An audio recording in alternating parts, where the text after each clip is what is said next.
திரு ஷானவாஸ். திரு சூர்யா சொன்னதிலிருந்தே கூட எடுத்துக்கலாம். 2-3 அம்சங்களை அவர் விமர்சன பார்வையோடு வைக்கிறாரு. அதை கடந்து நீங்கள் ஒரு அரசியல் கட்சி நடத்தி கொண்டிருக்கீங்க. ஒரு கட்சியை நடத்துவது அல்லது அந்த கட்சி அதிகாரத்துக்கு கொண்டு வருவது அப்படிங்கிற இடத்துல இருந்தும் இந்த விஷயங்கள் எப்படி பார்க்குறீங்க? ஒரு 75 ஆண்டுகள் அப்படிங்கிறது. திமுக மிகப்பெரிய நெருக்கடிக்கு உள்ளான ஒரு கட்சி. அதுலேயும் 50 ஆண்டுகளுக்கு மேலாக அந்த கட்சியை வழிநடத்திய கலைஞர் மற்ற எந்த தலைவரை காட்டிலும் மிக மோசமாக குறிவைக்கப்பட்டவர், இழிச்சொல்லுக்கு ஆளாக்கப்பட்டவர். அவருடைய தலைமையில் அந்த கட்சி அதிகாரத்தை அடைவது என்பது மிகவும் சவாலானது. அது எம்ஜிஆருக்கு இல்லாத சவால், ஜெயலலிதா அம்மையாருக்கு இல்லாத சவால், மற்ற யாருக்கும் இல்லாத சவால் கலைஞருக்கு இருந்தது. எதனால் அப்படி சொல்றீங்க? அதுதான், அது அவர் பின்பற்றிய கொள்கை, அதில் அவர் காட்டிய உறுதி. அவருக்கான எதிர்ப்பு கடுமையாக இருந்தது, கடுமையான எதிர்ப்பு. அவருக்கு லாபி செய்கிறதுக்கு ஆள் கிடையாது. அவர் இயங்காமல் ஒரு 4.5 வருஷம் வீட்டில் சும்மா உட்காந்துக்கிட்டு கடைசியில் ஒரு 6 மாதம் மட்டும் ஃபீல்டுக்கு வந்திருந்தாருன்னா எப்படி இருந்திருக்குன்னு நினச்சி பாருங்கள். ஆனால் அதை மிக சாதாரணமாக ஜெயலலிதா அம்மையாரால் செய்ய முடியும். 6 மாதம் ஒர்க் பண்ணால் போதும், ஆட்சியே கிடச்சிரும். கலைஞர் அப்படி 6 மாதம் ஒர்க் பண்ணி என்னைக்காவது ஆட்சியை பிடிச்சிருக்காரா? அது சாத்தியமே கிடையாது. அப்போ எப்படி அப்போ இவங்களுக்காக யார் வேலை பார்த்தா, இவங்களுக்காக யார் லாபி பண்ணா?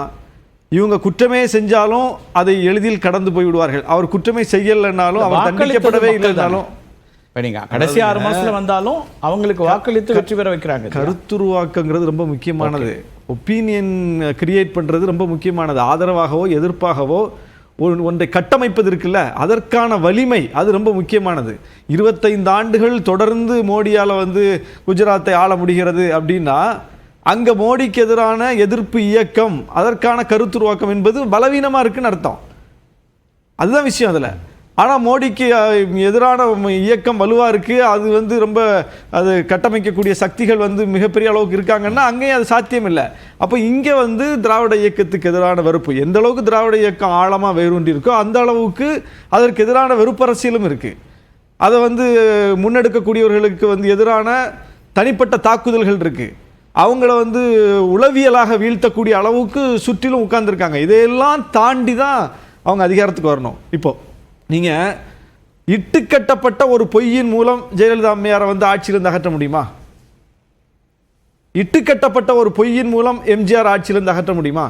இட்டுக்கட்ட ஒரு பொய்யின் மூலம் அதிமுக ஆட்சியிலிருந்து அகற்ற முடியுமா? முடியாது. ஆனால் திமுக அகற்றிட முடியும். 2011 2G ஸ்பெக்ட்ரமில் சாதிச்சு காட்டினாங்க. இன்னைக்கு வரைக்கும் அதை நிரூபிக்கலை. ஆனால் ஜெயலலிதா அம்மையார் மேலே திமுக வைத்த குற்றச்சாட்டு நிரூபிக்கப்பட்டிருக்கு, தண்டிக்கப்பட்டிருக்காங்க. அதை நம்ம பார்க்கணும். அப்போ ரெண்டும் ஒன்று கிடையாது. ஆனால் அது அதிமுகவுக்கு நடக்காது, திமுகவுக்கு நடக்கும். எப்படி நடக்குது? அப்போ யார் அதை நடத்துகிறா? யார் அதை செஞ்சது யார்? அப்போ ஒரு வலிமையான இயக்கம் இதற்கு எதிராக எப்போவுமே வேலை செஞ்சுக்கிட்டு இருக்குது. நீங்கள் ஊழலுக்காக முதலில் பதவி இழந்தவர் யார்? டிடி கிருஷ்ணமாச்சாரி. யாராவது இன்னைக்கு அதை பற்றி பேசுகிறாங்களா? ஊழலுக்காக தண்டிக்கப்பட்டவர் யார்? ஜெயலலிதா அம்மையார். யாராவது அதை பற்றி பேசுகிறாங்களா?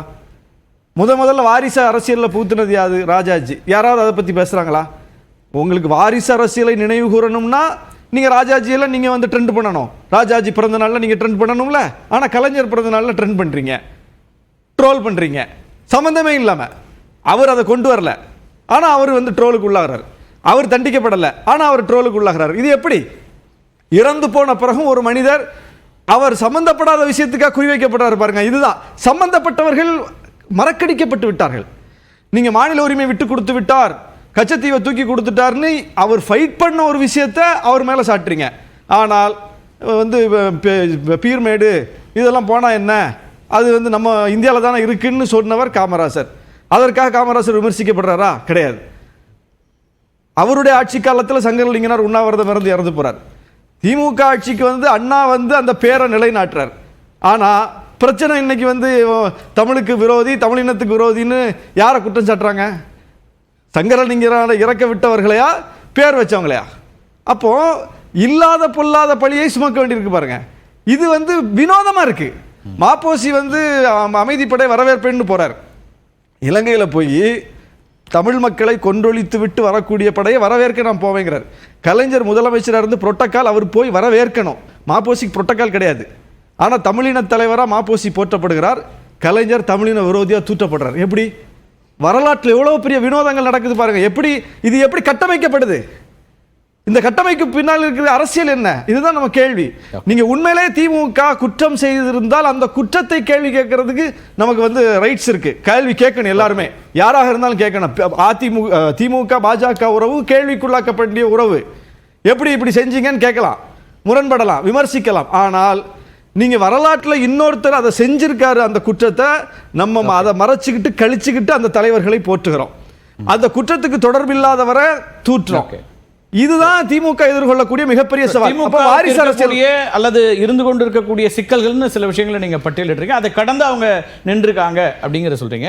சூர்யா என்ன சொல்றாருன்னா, அவங்க தலைவர்கள் அல்லது அவர்கள் ஏற்றுக்கொண்ட கொள்கையில அவங்க அப்படியே நீடிக்கிறாங்களா அப்படிங்கிற கேள்வியை ஒரு முன்வைக்கிறார். அது நீங்க வந்து அட்மாஸ்பியர், பொலிட்டிக்கல் அட்மாஸ்பியரோட பொருத்தி தான் பார்க்கணும் எந்த ஒரு விஷயத்துமே.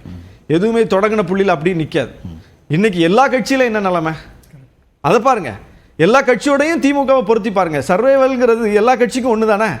அப்போ அந்த சமகால அரசியலோட பார்க்கணும், சமகால அரசியல் தான் நீங்க பொருத்தணும். நீங்க இந்த கேள்வியை சூர்யா கேட்டது நியாயமான கேள்வி, நான் வரவேற்கிறேன். வாரிசு அரசியல் சரியா? வாரிசு அரசியல் ஜனநாயகத்துக்கு எதிரானது தான்.